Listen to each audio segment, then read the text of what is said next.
وسلام على عباده الذين اصطفى أما بعد قال الله تبارك وتعالى في القرآن المجيد والفرقان الحميد فأعوذ بالله من الشيطان الرجيم بسم الله الرحمن الرحيم ولا تقولوا لمن يقتل في سبيل الله أموات بل أحياء ولكن لا تشعرون ولنبلونكم بشيء من الخوف والجوع ونقص من الأموال والأنفس والثمرات وبشر الصابرين وقال تعالى ألا إن أولياء الله لا خوف عليهم ولا هم يحزنون صدق الله العظيم قال النبي صلى الله عليه وسلم من رأى منكم منكرا فليغيره بيده فإن لم يستطع فبلسانه وإن لم يستطع فبقلبه وذلك أضعف الإيمان أو كما قال عليه الصلاة والسلام اللهم صل على سيدنا مولانا محمد في أول كلامنا اللهم صل على سيدنا مولانا محمد في أوسط كلامنا اللهم صل على سيدنا مولانا محمد في آخر كلامنا اللهم لك الحمد كما أنت أهله فصل على محمد كما أنت أهله وافعل بنا ما أنت أهله فإنك أنت أهل التقوى وأهل المغفرة اللهم صل على محمد كلما ذكره الذاكرون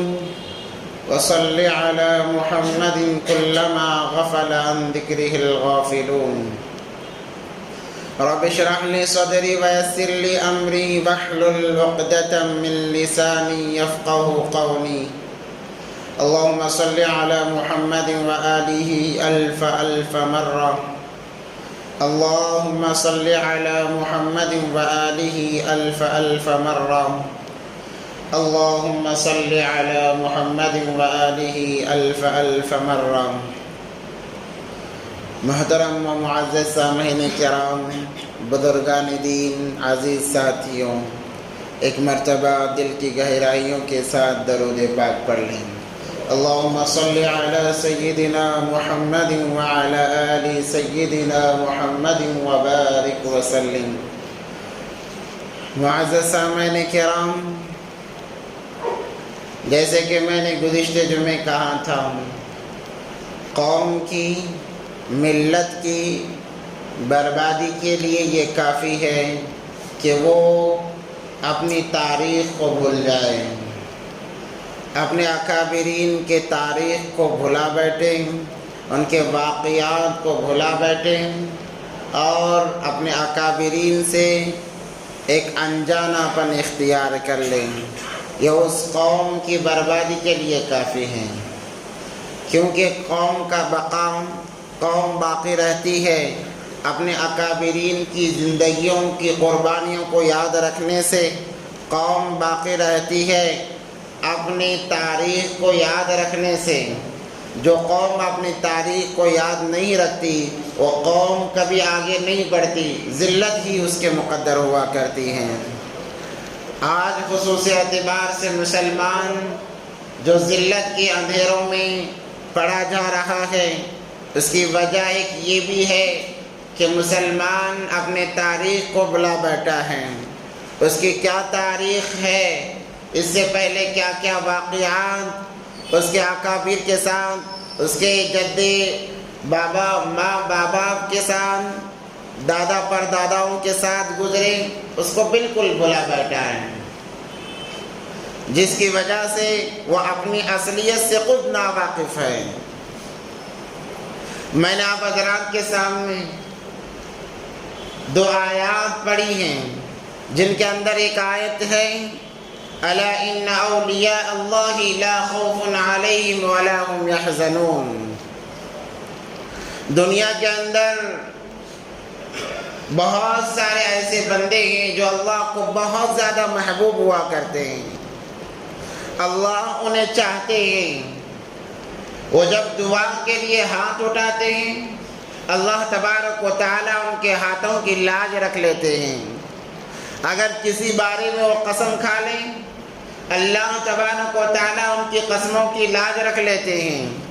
قرآن جن کے بارے میں کہتا ہے الا ان اولیاء اللہ لا خوف علیہم ولا هم يحزنون، اللہ کے ولی، اللہ کے نیک بندے ایسے بھی ہیں جن کو اللہ محبت کرتے ہیں، جن سے اللہ تبارک و تعالیٰ پیار کرتے ہیں۔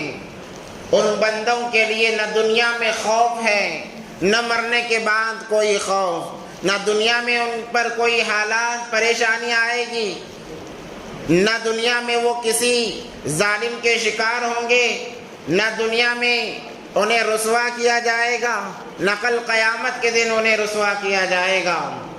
اللہ تبارک و تعالی دونوں جہاں میں انہیں بلندیوں سے نوازتے ہیں، انہیں کامیابیوں سے نوازتے ہیں۔ اللہ کا وعدہ ہے کہ جو انسان اللہ کے ولی سے دشمنی کرتا ہے، اللہ کے ولی سے بغاوت کرتا ہے، اللہ تبارک و تعالیٰ کہتے ہیں میں اس سے دشمنی کرتا ہوں، میں اس سے بغاوت کرتا ہوں، میں اس کے لیے اس سے جنگ کے لیے تیار کھڑا رہتا ہوں۔ جو میرے اولیاء کو، جو میرے دوست کو، جو میرے فرما بردار بندوں کو ستاتے ہیں۔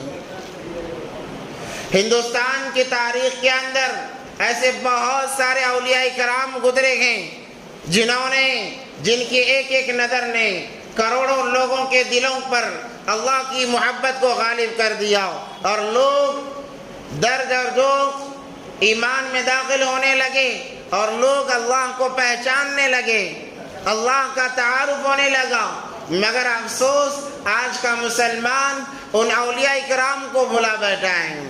کتنے اولیاء ہمارے اس ملک کے اندر گزرے ہیں، کتنے اللہ کے نیک بندے جنہوں نے اس ملک کے اندر قدم رکھا اور اللہ کا تعارف کرایا، اللہ کی پہچان کرائی۔ ان کا آنا اس ملک کے لیے برکت کا ذریعہ بنا، ان کا آنا اس ملک کے لیے ہدایت کا ذریعہ بنا۔ مگر افسوس کہ ہم نے ان اکابرین کی زندگیوں کو بھلا دیا۔ ہم پر اتنا افسوس ہے کہ اس ہستی کو بھی ہم نے بھلا دیا جن کے صدقے میں، جن کے جوتیوں کے صدقے میں اللہ تبارک و تعالی نے کائنات کے نظام کو بنایا۔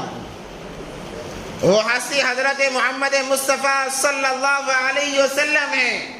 ہم نے ان کی تاریخ بھی یاد نہیں رکھی، ہم ہمارے نبی پاک صلی اللہ علیہ وسلم کے بارے میں کچھ نہیں جانتے الا ماشاء اللہ چند لوگوں کے۔ کیا ان کے حالات ہیں ہمیں پتہ نہیں ہے، بس ہاں جب ان کے پیدائش کا دن آتا ہے چند نعرے لگا کر ہم خاموش ہو جاتے ہیں، چند باتیں کہہ کر ہم خاموش ہو جاتے ہیں۔ کیا اتنی نبی پاک صلی اللہ علیہ وسلم کی زندگی ہے؟ آپ تاریخ کا مطالعہ کریں، پتہ چلے گا کہ نبی پاک صلی اللہ علیہ وسلم کی زندگی کیسی مقدس زندگی ہے۔ ہم نے سیرت نبوی صلی اللہ علیہ وسلم کو بھلا دیا، جس کی وجہ سے در در کی ٹھوکریں کھانا پڑ رہا ہے۔ اور اسی کے ساتھ ساتھ جہاں اس ملک سے تعلق ہے، اس ملک کے اولیاء کرام سے بھی ہم نے کنارہ کش کر لیا۔ زیادہ دور جانے کی ضرورت نہیں، صحابہ کے دور میں جانے کی ضرورت نہیں، ماضی قریب کے زمانے میں ایک اللہ کے ولی گزرے ہیں، یہ ایک اللہ کے برگزیدہ بندے گزرے ہیں جن کا نام نامی حضرت ٹیپو سلطان شہید رحمت اللہ علیہ ہے۔ زیادہ زمانہ، زیادہ عرصہ ان کا دنیا سے گئے ہوئے نہیں ہوا ہے، اور ان کا نام ہمیں یاد رکھنا ہی ہے، کیونکہ انہوں نے اس ملک کو آزادی دلانے کے لیے اپنی جان کو قربان کر دیا۔ آج ہمیں ان کی تاریخ یاد نہیں ہے، وہ کس دور میں تھے ہمیں پتہ نہیں ہے، ان کی کیا زندگی تھی، انہوں نے کون کون سے کارنامے کیے ہمیں بالکل پتہ نہیں ہے۔ آج ظلم پر ظلم یہ بھی ہوا کہ آج ہمارے بچوں کے ذہنوں سے ٹیپو سلطان کا نام نکال کر پھینک دیا گیا، خود ہمارے ذہنوں سے اس نام کو بھلا دیا گیا۔ یہود و نصارہ تو یہی چاہتے ہیں کہ مسلمانوں کو ان کا ماضی یاد نہ رہے، ان کی ماضی کی قربانیاں یاد نہ رہے، جس کی وجہ سے غیروں کی قربانیاں ان کے سامنے لا کر انہیں کمزور بنایا جا سکے اور انہیں بتایا جا سکے کہ دیکھو اس ملک کے سب سے زیادہ حقدار ہم ہیں، تم نہیں ہو، کیونکہ تمہارے دادا اجداد نے کوئی قربانی نہیں دی ہے۔ آج کی اس تعلیمی پالیسی نے خصوصی اعتبار سے مسلمانوں کو گمراہی کے دہانے پر کھڑا کر دیا ہے اور مسلمان خاموش ہے۔ آج اسکولوں کا جائزہ لیا جائے، ابھی 15 اگست گزرا، 15 اگست کے اندر مسلم بچوں کو، بچیوں کو غیروں کے بڑے بڑے عہدیداروں کے نام ان کے نام سے انہیں بنایا گیا، ان کے نام کے موافق انہیں تیار کیا گیا۔ بعض اسکولوں کا یہ معاملہ سامنے آیا کہ دیوی کی شکل دے کر ایک مسلمان بچی کو کھڑا کیا جاتا ہے اور ایک بچی اس کے اطراف میں چکر لگاتی ہے، گویا اس کی پوجا کر رہی ہے، اور ماں کھڑی ویڈیو بنا رہی ہے۔ یہ مسلمانوں کا حال ہے۔ یہی حال رہا تو ان قریب تباہی ضروری ہوگی، ذلتوں کا سامنا ہی کرنا پڑے گا۔ ہمارا ماضی اتنا شاندار، ہمارے دادا و اجداد ایسے شاندار انہوں نے زندگیاں گزاری ہیں کہ کوئی غیر ان کے سامنے کھڑنے تیار نہیں ہوتا، کہتا ہماری ہمت نہیں ہے۔ تو حضرت ٹیپو سلطان شہید رحمت اللہ علیہ، پہلے تو ایک دو کا نام آتا، چند واقعات ان کے پڑھائے جاتے، اب ان سے بھی دور کر دیا گیا، ان کے نام کو کتابوں سے نکال دیا گیا، ان کی جگہ کسی اور کے نام لگا دیے گئے۔ جو ملک کے دشمن ہیں، جو ظالم ہیں، ان کی تاریخ پڑھائی جا رہی ہے۔ الغرض میرے بھائیوں، ٹیپو سلطان شہید رحمت اللہ علیہ نے جو قربانیاں دی ہیں، اگر وہ قربانی نہ دیتے تو آج ہمارا آزادی سے دین پر چلنا مشکل ہو جاتا۔ وہ انہی کی قربانیاں تھی جس کی بدولت آج اتنی تو آزادی ملی ہے دین پر چلنے کی، عمل کرنے کی۔ حضرت ٹیپو سلطان شہید رحمت اللہ علیہ شہر میسور کے اندر انہوں نے جب خلافت سنبھالی، ایسا نظام بنایا، ہر کوئی اس نظام پر فدا ہو گیا۔ تو سب سے پہلے ہم یہ سوچ لیں، سمجھ لیں کہ حضرت ٹیپو سلطان جیسے ہی نام آتا ہے ہم کہتے ہیں کہ یہ کرناٹک کا بندہ ہے، کرناٹک کا بچہ ہے۔ وہ کرناٹکا کے نہیں بلکہ وہ عربی النسل تھے، قریش کے خاندان سے تھے، جس خاندان سے ہمارے اور آپ کے آقا حضرت محمد مصطفیٰ صلی اللہ علیہ وسلم تھے۔ حضرت ٹیپو سلطان شہید رحمت اللہ علیہ بھی اسی خاندان سے تعلق رکھتے تھے۔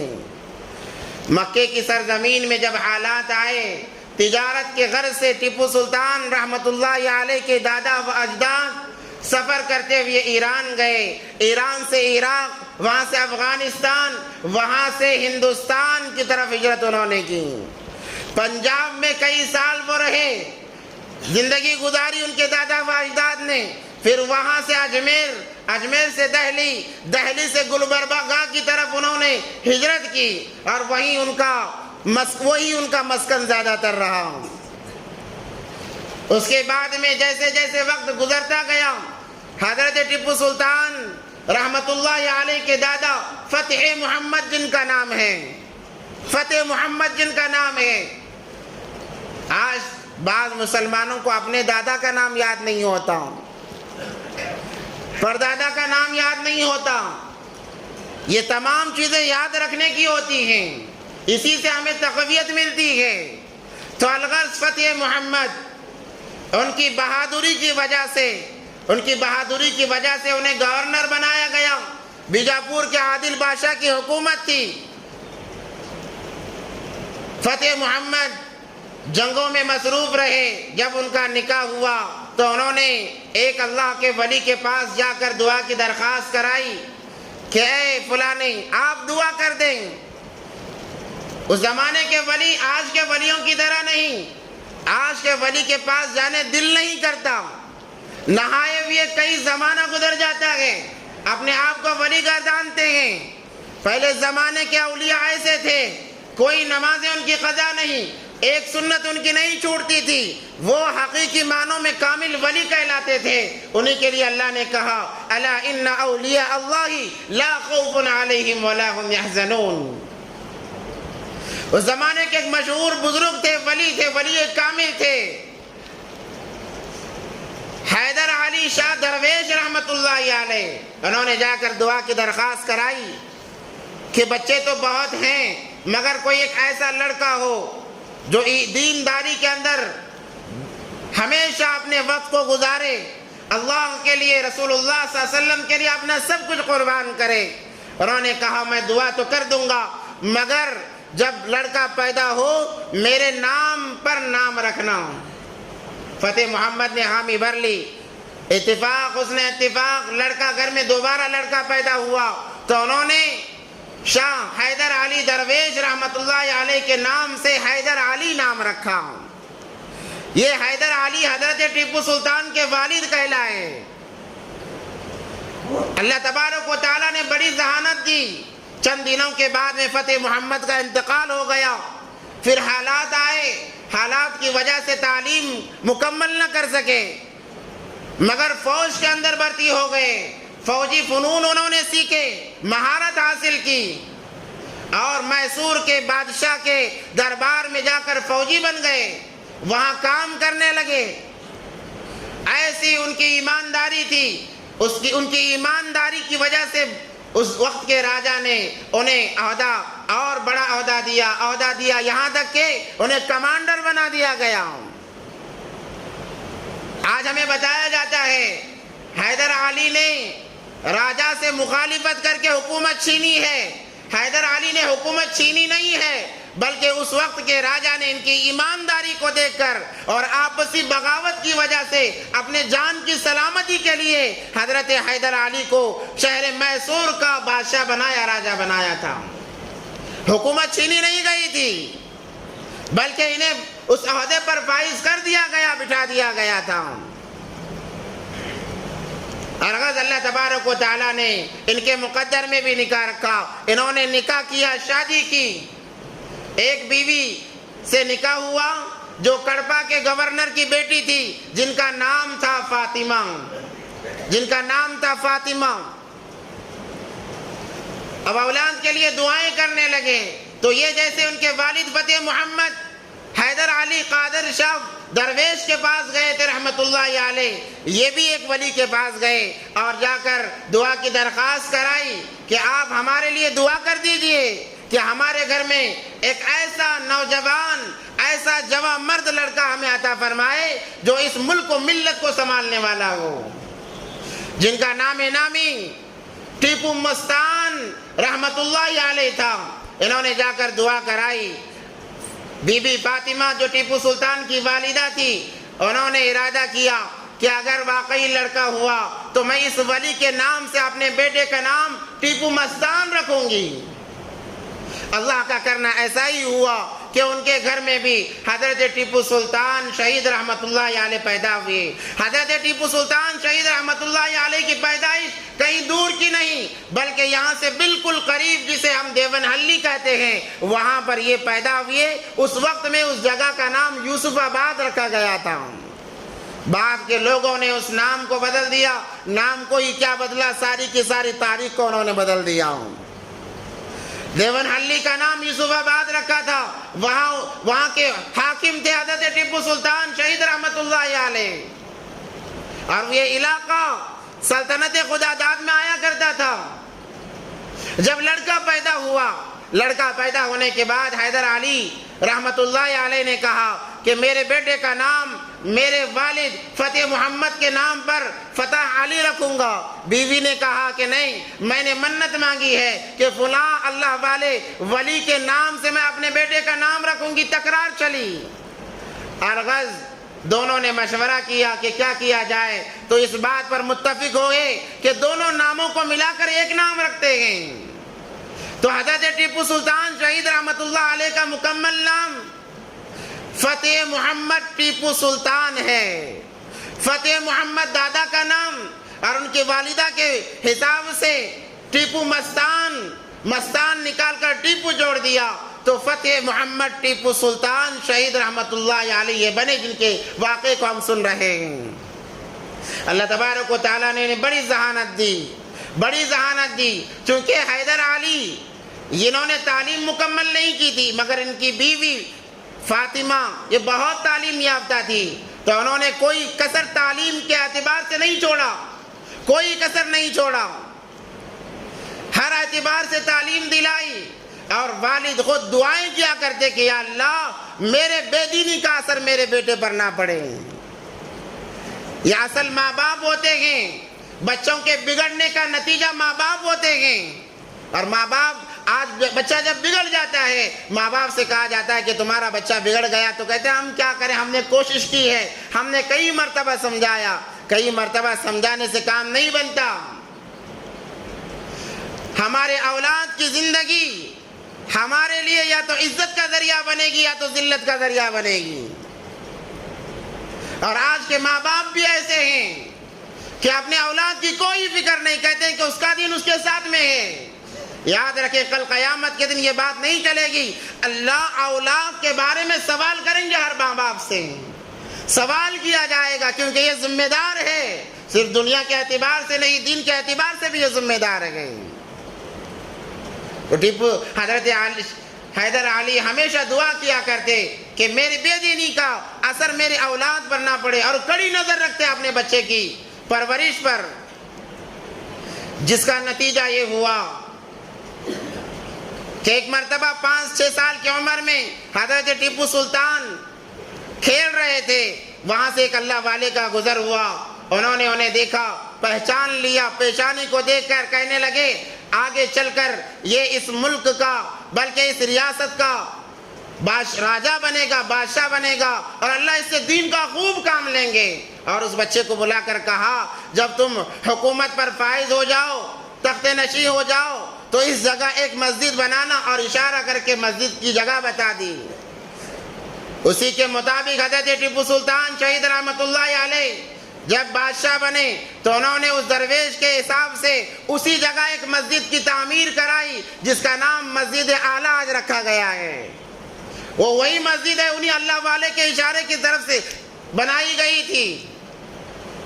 تو الغرض 15 سال کی عمر میں حضرت ٹیپو سلطان شہید رحمت اللہ علیہ حافظ بھی بن گئے، عالم بھی بن گئے، فوج کے تمام فنون انہوں نے سیکھ لیے، کئی زبانوں پر وہ مہارت حاصل کر لیے، عربی زبان پر، فارسی زبان پر، کنڑا زبان پر، انگلش زبان پر، فرانسی زبان پر انہوں نے مہارت حاصل کی 15 سال کی عمر میں۔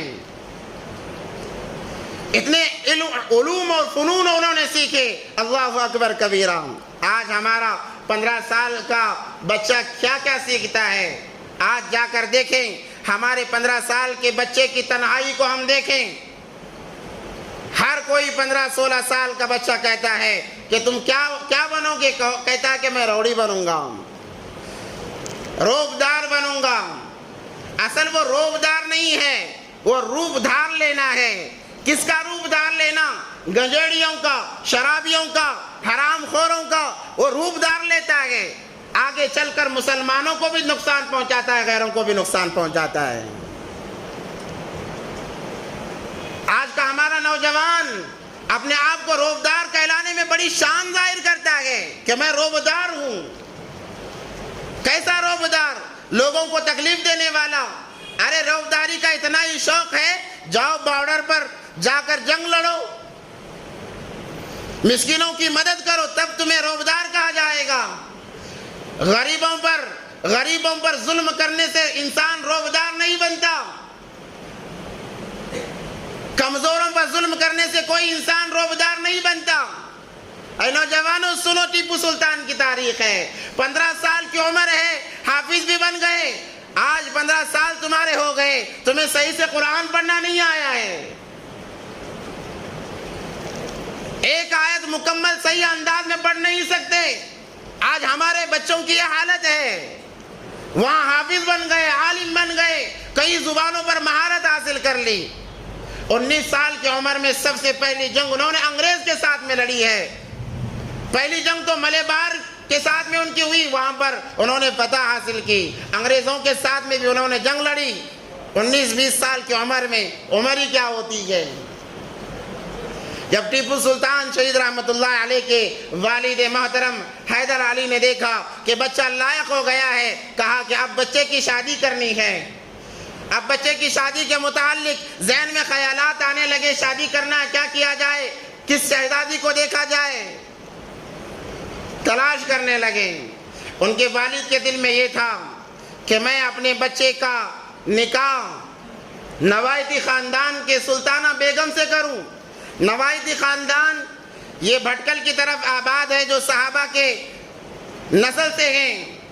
وہ لوگ بھی یمن سے، ملک عرب سے ہجرت کرتے ہوئے تجارت کے غرض سے آ کر ساحلی علاقہ پر آباد ہیں۔ آج بھٹکل کا علاقہ بڑا مشہور علاقہ ہے۔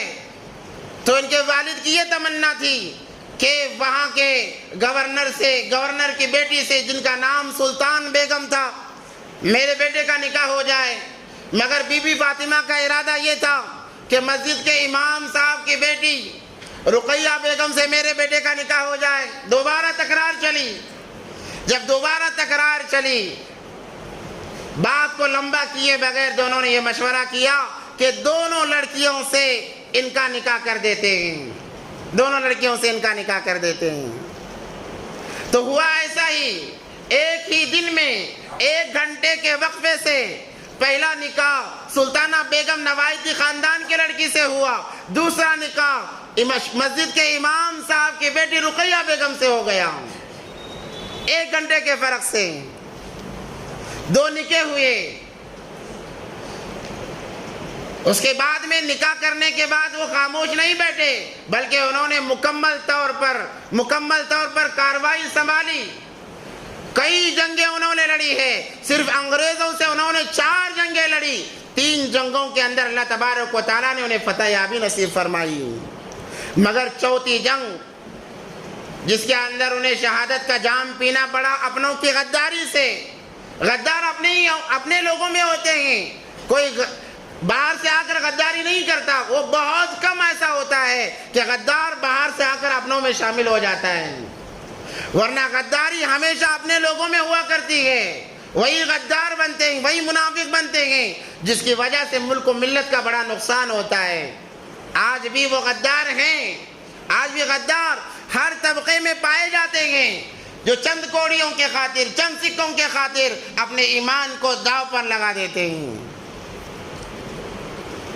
آج ہمارے دین اسلام پر نشانہ کیوں سادا جا رہا ہے، نشانہ کیوں بنایا جا رہا ہے؟ ہم میں سے کوئی غدار ہے جو چند سکوں کے لیے ایمان کو بیچ رہا ہے، ایمان کا سودا کر رہا ہے، ایمان کو داؤ پر لگا رہا ہے، جس کی وجہ سے غیر ان تمام باتوں کو لے کر دین اسلام کو نشانہ بنا رہا ہے؟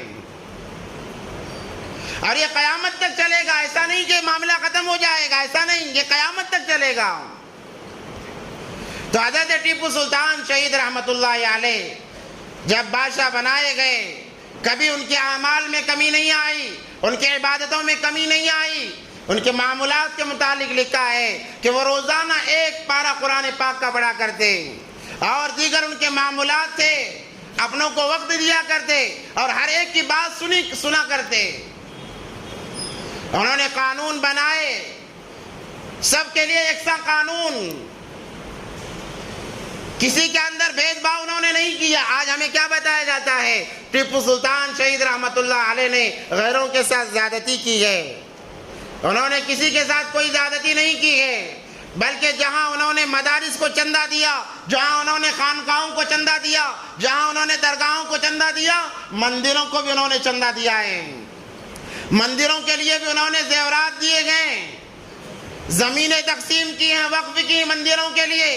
کالی کاٹ کے مندر کے لیے 195 ایکڑ زمین انہوں نے وقف کر دی، اور دیگر مندروں کے لیے انہوں نے 500 ایکڑ زمینیں وقف کر دی ہیں۔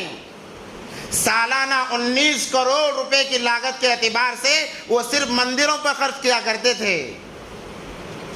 19 کروڑ کے حساب سے مندروں کے پجاریوں کے لیے خرچ کیا کرتے تھے حضرت ٹیپو سلطان شہید رحمۃ اللہ علیہ۔ آج ان کی تصویر کو بگاڑ کر، ان کے سیرت کو بگاڑ کر ہمارے سامنے پیش کیا جاتا ہے، اور مسلمان بھی حامی بھر لیتا ہے، ہوگا ایسے ہی ہوگا۔ جب ہم تاریخ خود نہیں پڑھیں گے تو ہمارے اپنوں کی برائیاں ہی ہمارے سامنے آئیں گی، اچھائیاں سامنے نہیں آئیں گی۔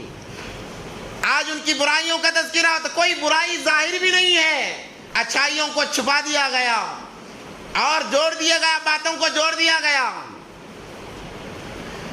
مراٹھا لوگوں نے اس وقت میں آواز اٹھائی اور ان سے جنگیں ہوئی۔ مراٹھی لوگ جو آج کے شیواجی مہاراج کو چاہتے ہیں، ان کو خدا بنائے ہوئے ہیں۔ ٹیپو سلطان شہید رحمۃ اللہ علیہ کے متعلق وہ کہتے ہیں انہوں نے کروڑوں ہندوؤں کو، کروڑوں مراٹھیوں کو قتل کیا ہے۔ یہ بالکل غلط بات ہے۔ ان کے لوگ جب جنگ کے لیے آتے، جب وہ ہار جاتے، بھاگتے ہوئے اپنے ہی مندروں کو توڑتے پھوڑتے اور زیورات لے کر بھاگ جاتے۔ دوسرے دن یہ چرچا کر دیتے کہ ٹیپو کے لوگوں نے مندروں کو منہدم کر دیا۔ آج بھی ان کا وہی کام ہو رہا ہے، آج بھی وہ یہی کرتے ہیں کہ کام خود کرتے ہیں، آگ خود لگاتے ہیں، الزام مسلمانوں پر لگا دیتے ہیں۔ لوٹ بازی وہ خود کرتے ہیں اور الزام مسلمانوں پر لگا دیتے ہیں۔ اس زمانے بھی ویسے ہی ہوا، جس کی وجہ سے شیواجی مہاراج کو چاہنے والے مسلمانوں سے سخت دشمنی کرتے ہیں۔ ٹیپو کا نام لینا انہیں برداشت نہیں ہوتا۔ حالانکہ ٹیپو سلطان شہید رحمۃ اللہ علیہ کی فوج نے ایک مرتبہ ایک مندر پر چڑھائی کی اور مندر کو توڑا، تو جب انہیں پتا چلا بڑا غصہ آیا انہیں۔ ان لوگوں کے پاس ٹیپو سلطان شہید رحمۃ اللہ علیہ خود گئے ہیں اور جا کر معافی مانگی ہے سوامیوں سے اور کہا مجھے علم نہیں تھا، میں نے اس کا حکم نہیں دیا تھا، اور اپنے ذاتی ملکیت سے، ذاتی پیسوں سے اس مندر کی تعمیر کرائی ہے۔ جتنا نقصان ہوا اس سے دگنا دیا ہے۔ یہ حضرت ٹیپو سلطان شہید رحمۃ اللہ علیہ ہیں، جن کے بارے میں آج واویلا مچایا جاتا ہے، بے تکی باتیں کی جاتی ہیں، واہیات باتیں کی جاتی ہیں۔ سب کے ساتھ ایک سا معاملہ انہوں نے کیا ہے اور ایک قانون جاری کر دیا کہ کوئی عورت بے پردہ نہیں گھومے گی، کوئی عورت بے پردہ نہیں گھومے گی، سب کے لیے ایک سا قانون بنا دیا۔ اور جب پتہ چلتا کسی جگہ زناکاری ہوئی ہے، سرے عام اس زانی کو پھانسی کے پھندے پر لٹکایا جاتا۔ یہ ٹیپو سلطان کی حکومت کے اندر یہ کام ہوا کرتے تھے۔ عبادت کا یہ عالم کبھی اللہ سے غافل نہیں، ہر وقت زبان پر اللہ کا نام۔ اسی لیے تو اللہ تبارک و تعالیٰ انہیں ہر جگہ کامیابی دیتے تھے، ہر جگہ اللہ تبارک و تعالیٰ نے انہیں کامیابی دی ہے۔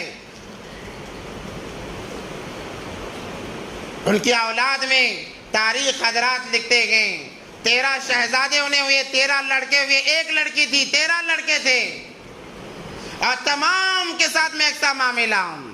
بالآخر ایمان والا یہ بندہ اپنوں کی غداری کی وجہ سے، اپنوں کے دھوکے بازی کی وجہ سے ایک وقت آیا کہ اس نوجوان نے، اسلام کے محافظ نے جام شہادت پی لینا اپنے لیے پسند فرما لیا۔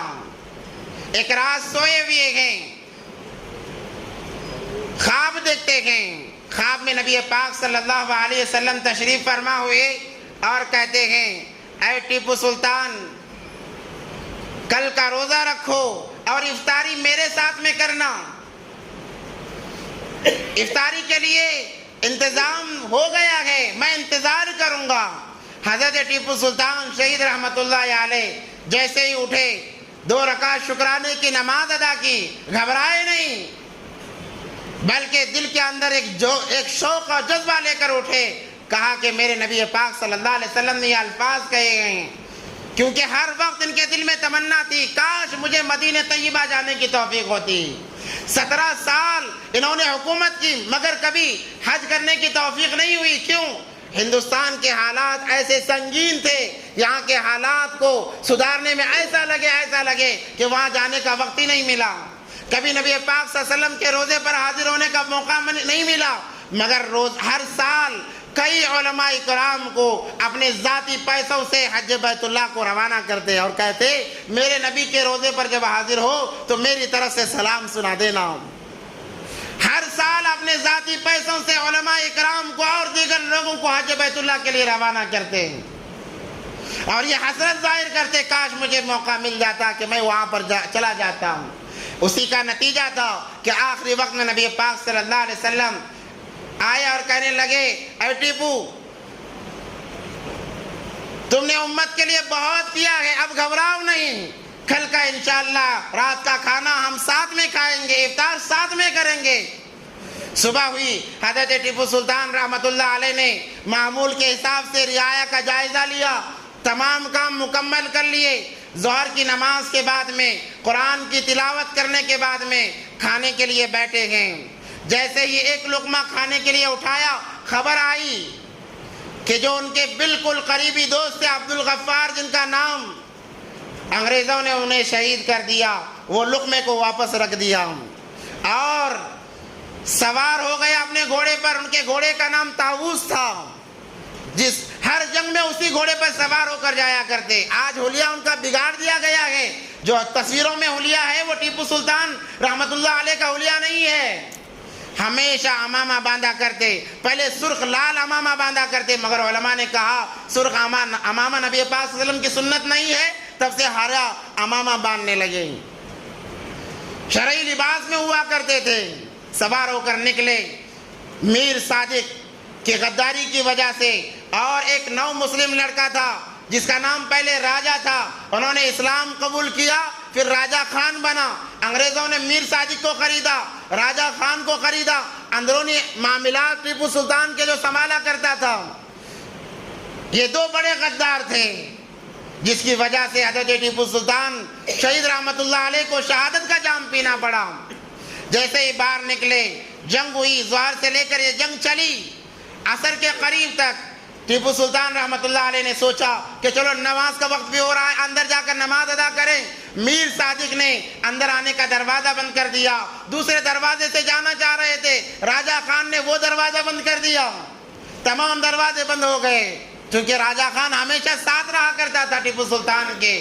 ظہر سے لے کر عصر تک یہ مرد مجاہد لڑتا رہا، پیاس کی شدت ہے، بھوک ستا رہی ہے، بار بار راجہ خان سے کہہ رہے ہیں مجھے ایک گلاس پانی پلا دے اللہ کے لیے، مگر راجہ خان منہ موڑ لیتا، کہتا کہ ایک گلاس پانی بھی نہیں ملے گا۔